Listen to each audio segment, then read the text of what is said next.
নমস্কার, আমি অনির্বাণ চৌধুরী। শুরু করছি এডিট পেজ। লকডাউনের তৃতীয় ইনিংসে রয়েছি আমরা, কিন্তু কোন ইনিংসে গিয়ে শেষ হবে এই আটকে থাকা আতঙ্কিত জীবন বলা মুশকিল। চারপাশে হইচই যে রেটে হচ্ছে তাতে তো মনে হচ্ছে যে কোনো সময় আমরা আবার করোনা মুক্ত হয়ে রাস্তায় নেমে পড়ব। মদের দোকান খুলে গেছে, সুতরাং করোনা শেষ। পরিযায়ী শ্রমিক, বিদেশে আটক ভারতীয় সবাই ঘরে ফিরছে, সুতরাং করোনা শেষ। দেশকে বিভিন্ন জোনে ভাগ করে ধাপে ধাপে দোকানপাট খোলার নির্দেশ দিয়েছে সরকার, সুতরাং করোনা শেষ। এবং সবচেয়ে বড় কথা, রোজই বিশ্বের নানা প্রান্ত থেকে ভ্যাকসিন টেস্টের কথা শোনা যাচ্ছে। ইংল্যান্ডে অক্সফোর্ড ইউনিভার্সিটির গবেষকরা চ্যাডক্স-1 এই নামে একটা ভ্যাকসিনের ক্লিনিক্যাল ট্রায়াল অনেক দূর এগিয়ে নিয়ে গেছে। সব ঠিকঠাক চললে সেপ্টেম্বরের শেষেই নাকি বাজারে এসে যেতে পারে এই ভ্যাকসিন। ইতালির দাবি, তারাই সবার আগে নাকি করোনার ভ্যাকসিন তৈরি করে ফেলেছে। শুরু হচ্ছে তার ক্লিনিক্যাল ট্রায়ালও। আমেরিকাতেও ভ্যাকসিন ট্রায়ালে যাওয়ার অপেক্ষায়। ইসরায়েলও নাকি করোনা প্রতিরোধকারী অ্যান্টিবডি তৈরি করে ফেলেছে। ভারতেও অনেক দূর এগিয়ে গেছে গবেষণা, সুতরাং করোনা শেষ হওয়ার মুখে। রাস্তাঘাটে বাড়তে থাকা ভিড়, মদের দোকানের সামনে লম্বা লাইন, বাজারে বাজারে ঝাঁপিয়ে পড়ে তো আর কেনাকাটা দেখে তো মনে হচ্ছে করোনা সত্যিই শেষ। আর মুশকিল হচ্ছে, বিশ্ব স্বাস্থ্য সংস্থা একেবারে উল্টো গিয়ে বসে আছে। তাদের আশঙ্কা করোনা ভ্যাকসিন আদৌ কোনোদিন তৈরি নাও হতে পারে। বিশ্ব স্বাস্থ্য সংস্থা অবশ্য আশাবাদী গবেষণার গতি নিয়ে। যারা ক্লিনিক্যাল ট্রায়ালে ভলান্টিয়ার হচ্ছেন, সেই সুস্থ মানুষদের শরীরে ভ্যাকসিন দেওয়ার পর করোনার ভাইরাস ঢোকানো হচ্ছে। এটা তাদের জন্য বিপজ্জনক হলেও গবেষণা এতে গতি পাবে বলে হুর দাবি।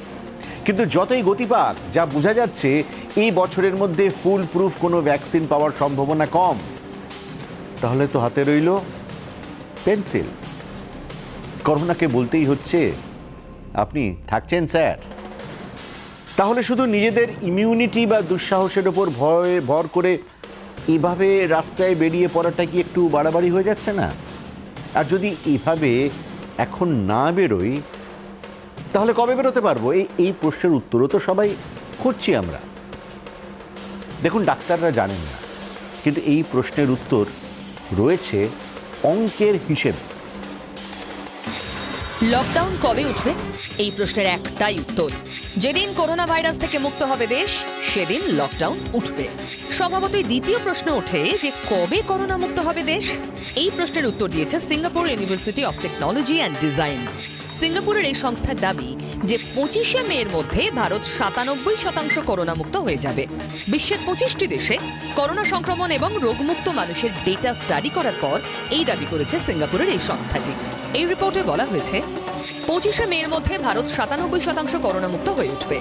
4 জুন পর্যন্ত এই পরিসংখ্যান পৌঁছবে 99%। অগস্ট আসতে আসতে গোটা ভারত পুরোপুরিভাবে করোনা সংক্রমণের বিরুদ্ধে যুদ্ধ জয় করে ফেলবে। সিঙ্গাপুরের এই সংস্থা আরও দাবি করেছে যে 30শে মের মধ্যে গোটা বিশ্ব থেকে 97% করোনা ভাইরাস সাফ হয়ে যাবে। 16 জুনের মধ্যে 99% এবং 27শে নভেম্বরের মধ্যে 100% করোনার বিপদ কাটিয়ে উঠবে বিশ্ব। করোনা ভাইরাসের সবচেয়ে বেশি আক্রান্ত আমেরিকা 15ই মের মধ্যে 97% ভাইরাস মুক্ত হয়ে উঠবে। মে মাসের 27 তারিখের মধ্যে 99% এবং 5ই সেপ্টেম্বরের মধ্যে মার্কিন মুলুক থেকে পুরোপুরিভাবে করোনা বিদায় নেবে। সমীক্ষায় বলা হয়েছে, মে মাসে 10টি দেশ এবং জুনে 11টি দেশে করোনার বিপদ কেটে যাবে। জুলাই শেষ হতে হতে আরও 22টি দেশ করোনার থাবা থেকে মুক্তি পাবে। Singapore, Britain, Italy, Germany, France এবং সংযুক্ত আরব আমিরশাহীর মতো দেশগুলো থেকে করোনা বিদায় নিতে অগস্টে শেষ হয়ে যাবে বলেই দাবি করা হয়েছে। অবশ্য করোনার বিদায়ের ব্যাপারে সমীক্ষার দেওয়ার তারিখ এবং মাস পাই টু পাই মিলে যাবে, সেটা ধরে নেওয়া ভুল হবে। কারণ বিশ্বের প্রত্যেকটি দেশে সংক্রমণের স্টেজ এবং পরিস্থিতি অনুযায়ী মহামারীর প্রভাবের উপর ভিত্তি করে এই সমীক্ষা চালানো হয়েছে। কাজেই করোনার নতুন রোগী এবং করোনা থেকে সুস্থ হয়ে ওঠা মানুষের গড় হারের উপর করোনা ভাইরাস শেষ হওয়ার তারিখে পরিবর্তন আসতেই পারে। রিপোর্টে এটাও বলা হয়েছে যে লকডাউন এবং সামাজিক দূরত্বের নিয়ম যত বেশি করে পালন করা হবে, তত তাড়াতাড়ি করোনা ভাইরাস থেকে মুক্তি পাওয়া যাবে। লকডাউনের আগে 21শে মার্চ থেকে 25শে মার্চের মধ্যে প্রতিদিন গড়ে 22% করে করোনার রোগীর বৃদ্ধি ঘটছিল। লকডাউনের প্রথম সপ্তাহ মানে 26শে মার্চ থেকে 1 এপ্রিলের মধ্যে করোনা আক্রান্তের হার কমে দাঁড়ায় 18%। 2 এপ্রিল থেকে 7 এপ্রিলের মধ্যে প্রতিদিন গড়ে 16% মানুষ করোনায় আক্রান্ত হচ্ছিলেন। লকডাউনের তৃতীয় সপ্তাহে প্রতিদিন করোনায় আক্রান্ত রোগীর সংখ্যা কমে দাঁড়ায় 12%। চতুর্থ সপ্তাহে এই হার পৌঁছয় 8%। লকডাউনের পঞ্চম সপ্তাহে প্রতিদিন গড়ে মাত্র 7% মানুষ নতুন করে করোনায় আক্রান্ত হয়েছেন।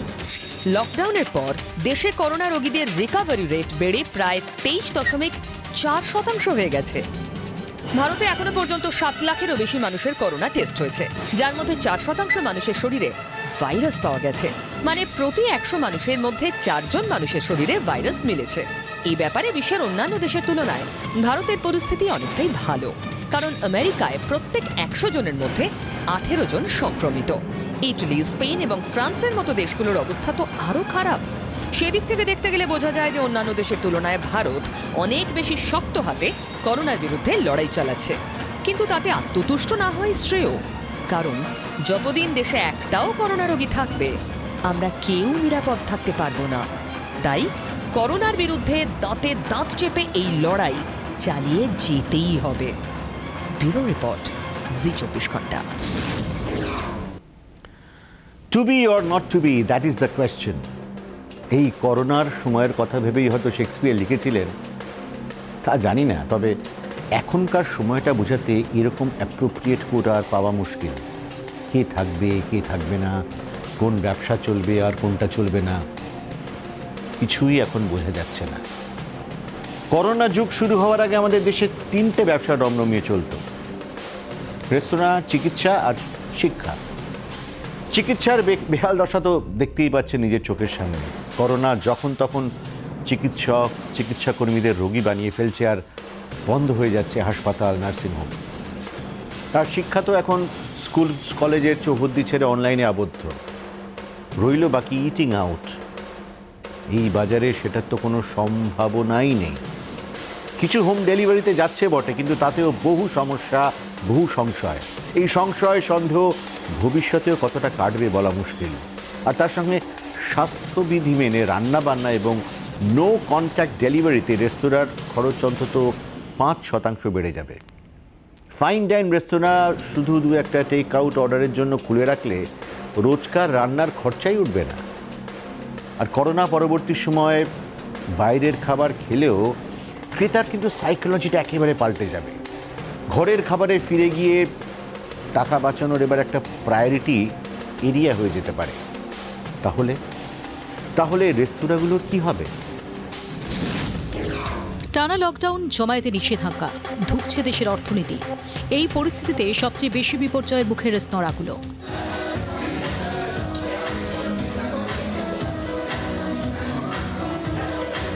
আগে যেখানে সকাল বিকেল ভিড় লেগেই থাকতো, উইকেন্ডে বেশ খানিকক্ষণ লাইনে দাঁড়ানোর পর টেবিল মিলত, সেই রেস্তোরাঁয় এখন শ্মশানের স্তব্ধতা।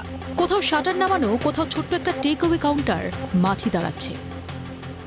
এই দৃশ্য আগে দেখেনি দেশ। এমন দিন দেখতে হবে ভাবেওনি কখনো। তবে লকডাউন শেষে রেস্তোরাঁর দরজা খোলা হলেও হাল ফিরবে তো? বিশেষজ্ঞরা কিন্তু আরও বড় সর্বনাশের ইঙ্গিত দিচ্ছেন। লকডাউন উঠলেও সোশ্যাল ডিস্টেন্সিংয়ের নিয়ম আরও অন্তত কয়েক মাস মানতেই হবে। নিষেধাজ্ঞা থাকবে জমায়েতেও। ফলে হোটেল, রেস্তোরাঁ, কফি শপের চেনা ভিড়ভাট্টায় নিষেধাজ্ঞা থাকবে। লকডাউনের জেরে একটু একটু করে পাল্টাবে ক্রেতার চরিত্র। রেস্তোরাঁ দরজা খুললেও সেখানে আদৌ কজন যাবেন তা নিয়ে প্রশ্ন রয়েছে। বিশেষজ্ঞদের মতে সব ঠিকমতো চললেও রেস্তোরাঁ ব্যবসা ছন্দে ফিরতে নিদেন পক্ষে 1 বছর থেকে 2 বছর সময় লাগবে। রেস্তোরাঁ ইন্ডাস্ট্রির এই দুর্দশা শুধু এদেশে নয়। উদাহরণ হিসেবে রয়েছে চীনের ইউহান। যে শহর থেকে করোনার সূত্রপাত, সেখানে ইউহানে 76 দিনের লকডাউন তোলা হয় 8 এপ্রিল। কিন্তু 1 মাস পরও রেস্তোরাঁর তালা খুলেনি। ক্রেতার অভাবে দরজা খুলেও বন্ধ করে দিতে হয়েছে রেস্তোরাঁ মালিকদের।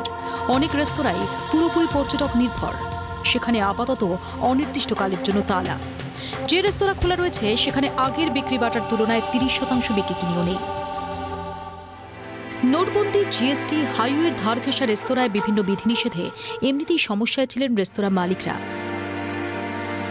ব্যবসার অনেকটাই নির্ভর করছিল নগদ টাকার উপর। এবার প্রায় নিঃস্ব করে দিয়ে গেল করোনা। ফাইন ডাইন বা রোড সাইড ধাবা কিংবা ধরুন আপনার পছন্দের কোনো কফি শপ, প্রত্যেকের দোরগোড়ায় বিপর্যয়। আর আপনি যদি বাইরের খানাপিনায় অভ্যস্ত হন, তাহলে আপনাকেও এবার অভ্যেস বদলাতে হবে। উপায় তো নেই। যদিও শুধু শহুরে বা উচ্চ মধ্যবিত্ত নয়, রেস্তোরাঁ ব্যবসার সঙ্গে যুক্ত সমাজের সব শ্রেণীর মানুষ। ন্যাশনাল রেস্তোরাঁ অ্যাসোসিয়েশন অফ ইন্ডিয়ার তথ্য বলছে, ভারতে অন্তত ৭৩ লক্ষ মানুষ এই রেস্তোরাঁ ইন্ডাস্ট্রিতে চাকরি করেন। রেস্তোরাঁ ইন্ডাস্ট্রির বার্ষিক টার্নওভার প্রায় ৪ লক্ষ কোটি টাকা। ২০২০ মার্চ থেকে ২০ থেকে ৩০ হাজার কোটি টাকার রেভিনিউ খোয়াতে হয়েছে রেস্তোরাঁ ইন্ডাস্ট্রিকে। এই পরিস্থিতিতে কার্যত কোমর ভেঙে পড়ে আছে ব্যবসা। কর্মীদের মাস মাইনে দেওয়াও কঠিন হয়ে পড়েছে। সিঁদুরে মেখে সিটিয়ে আছেন ব্যবসায়ীরা। ছোট ব্যবসায়ীদের এই ধাক্কা সামলাতে প্রায় ঘটি বাটি বিক্রি করে দেওয়ার জোগাড়। এমন দুর্দিন সত্যি আগে আসেনি। ব্যুরো রিপোর্ট, জি ২৪ ঘন্টা। রেস্তোরাঁ না হয় বন্ধ হলো, কিন্তু টেক অ্যাওয়ে কাউন্টার কিংবা অনলাইন অ্যাপে খাবার বাড়িতে পৌঁছে দেওয়া তো চলবে, এটাই ভাবছে নিশ্চয়ই। এখানেও সমস্যা। আসলে এতদিন যেগুলো স্বাভাবিক বলে মনে করতাম আমরা, এই একটা অসুখ সেই প্রত্যেকটা সংজ্ঞাকে পুরোপুরি পাল্টে দিয়ে গেল। কত রেস্তোরাঁই তো হোম ডেলিভারি করছিল, এখনও করছে, কিন্তু সংক্রমণের আশঙ্কায় সেই খাবার কিনছেন কজন? ন্যাশনাল রেস্টুরেন্টস অ্যাসোসিয়েশন অফ ইন্ডিয়ার তাদের পূর্বাভাস, লকডাউন উঠলেও খাবার ডেলিভারি ব্যবসা ৭০% কমে যাবে। দিল্লির মালব্য নগরে এক পিৎজা ডেলিভারি কর্মীর শরীরে করোনা সংক্রমণ ধরার পর শুধু দিল্লিতেই হোম ডেলিভারি রাতারাতি ৩০% কমে যায়। বাধ্য হয়ে সুইগি, জোম্যাটোর মতন ফুড ডেলিভারি সংস্থাগুলো বিকল্প রাস্তা খুঁজছে।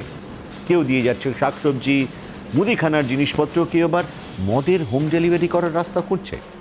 মোদ্দা কথা, রেস্তোরাঁগুলোর ওপর থেকে ভরসা সরে যাচ্ছে এবং ডেলিভারি সংস্থাগুলোরও তাদের উপর থেকে সরে যাচ্ছে।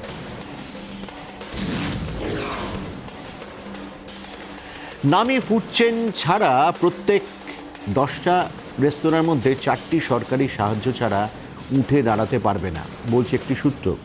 ওয়েটার থেকে সাফাই কর্মী, কুক কিংবা কাঁচামাল সরবরাহকারী সংস্থা রেস্তোরাঁর এই দুদিনে তাদের ঘরে হাঁড়ি চড়বে কী করে? সব প্রশ্নের উত্তর দিয়ে গিয়ে একটা জায়গাতেই দাঁড়াচ্ছে, রেস্তোরাঁ বাঁচাতে কতটা সাহায্য করতে পারবে সরকার? লাভ লোকসান পরের কথা, সরকারি সাহায্য না মিললে রেস্তোরাঁ ব্যবসায় বেঁচে থাকাই মুশকিল আজকের দিনে। এই পরিস্থিতিতে আমেরিকা, ইংল্যান্ড, কানাডা, সিঙ্গাপুরের মতো দেশগুলো আগামী 3 থেকে 6 মাস বিভিন্ন রেস্তোরাঁ কর্মীদের বেতনের 50 থেকে 80% ভর্তুকি দেওয়ার কথা ঘোষণা করেছে। আমাদের দেশের রেস্তোরাঁ ব্যবসাও কিন্তু সেদিকেই তাকিয়ে রয়েছে।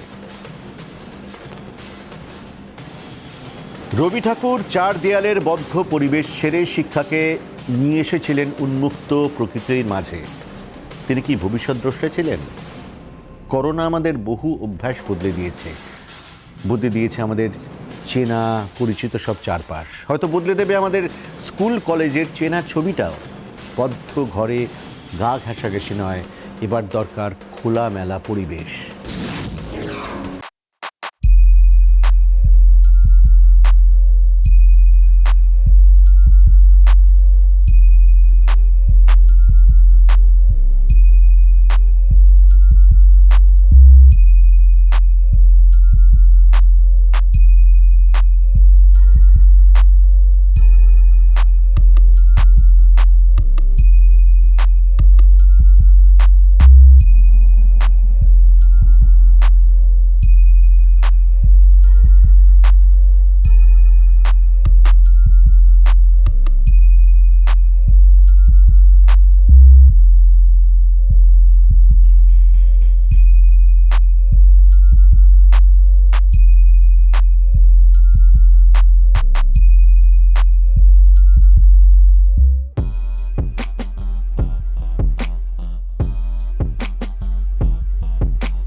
নয়, পাবলিক প্লেসেও এই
সকালে অ্যাসেম্বলি বা প্রার্থনা না করানোর পক্ষে শহরের অধিকাংশ স্কুল। তাছাড়াও বাচ্চার অল্প সর্দি কাশি কিংবা জ্বর হলে যাতে না পাঠানো হয় সেরকম নির্দেশ স্কুল খুললেই অভিভাবকদের দেয়া হবে। বাচ্চাদের স্কুলে টিফিন শেয়ার করে খাওয়ানো শেখানো হয়, কিন্তু পোস্ট লকডাউন স্কুল খোলার পর সেটা বাচ্চারা যাতে না করে সেই দিকটাও নজর দেয়া হবে। ব্যুরো রিপোর্ট, জি 24 ঘন্টা।